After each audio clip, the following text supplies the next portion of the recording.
To the disappointment and dissatisfaction of Jamaicans, the Oblique Seville situation has gotten worse. To the defense of Oblique Seville, the entire 2024 track and field season has been a rather strange one, with all kinds of mysteries and craziness popping up ever so often, and quite understandably, fans got super upset, and I mean really upset. Think about Noah Lyles beating Kishane Thompson. How in this universe did that happen?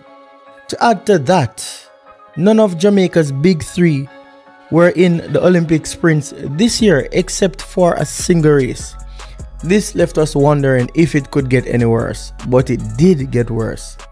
Earlier this season, Oblique Seville hit the headlines and hit it really big. What he did couldn't go unnoticed. You see, Jamaica has been watching young Seville with great expectations and longing for quite a while, in fact for 4 seasons long to be exact.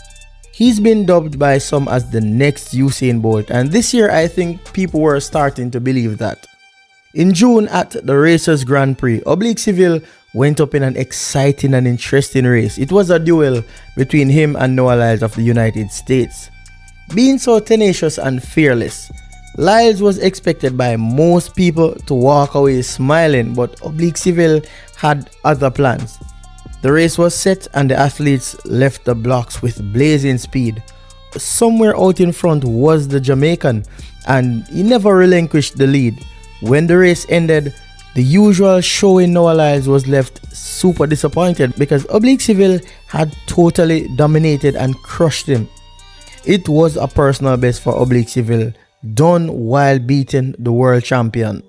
The result of that race renewed a certain hope in Jamaican fans for Seville.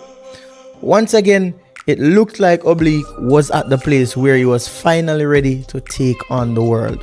Now, this was not the first time Seville was bringing his fans right to the edge of excitement, only to see him walk away without fulfilling what he's capable of. But this time around, it looked like he really had something going for him, except that he was denied the opportunity to prove that. The Paris 2024 Olympics 100-meter final left Oblique Seville and the Jamaican supporters devastated all over again. He showed so much promise in the semi-final, beating Noah Lyles another time. But in the final, which has gone down in history as one of the most epic Olympic 100-meter finals ever, he finished at the back of the field. The truth is, it's kinda a replica of last year's World Championships, where everyone thought he was going to take a medal after his semi-final performance. But this time around, it has been the worst he has ever performed in a major championship. This situation is bad, but there's some light at the end of the tunnel because he only performed this bad because he got injured while running in this race.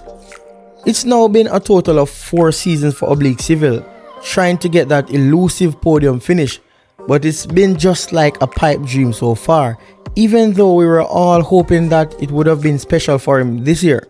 Track and field fans, this is really bad for Oblique Seville, and here's why. Outside of the World Championships, the Olympic title is the most coveted title to win by athletes all over the globe. But the Olympics come only once every 4 years.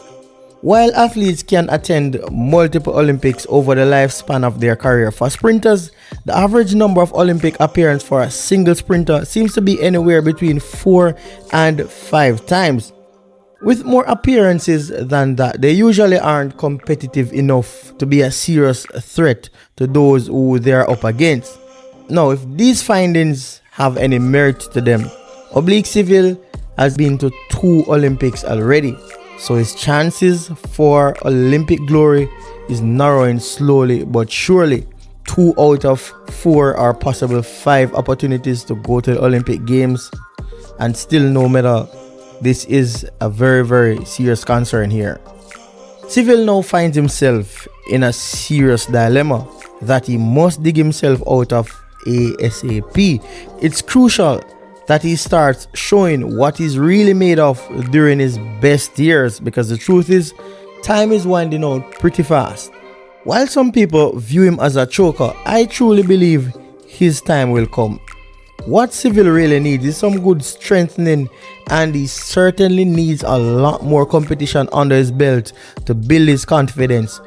We need to not just see Oblique Seville at the trials and then the World Championships or the Olympics, but he needs a lot more races each season leading up to and also after each major championships. It's super heartrending to see that this situation has gotten worse, but like a true warrior, he could soon rise to become one of the best in the sport. So I'm one of those who will always keep on supporting Oblique Seville regardless of the results.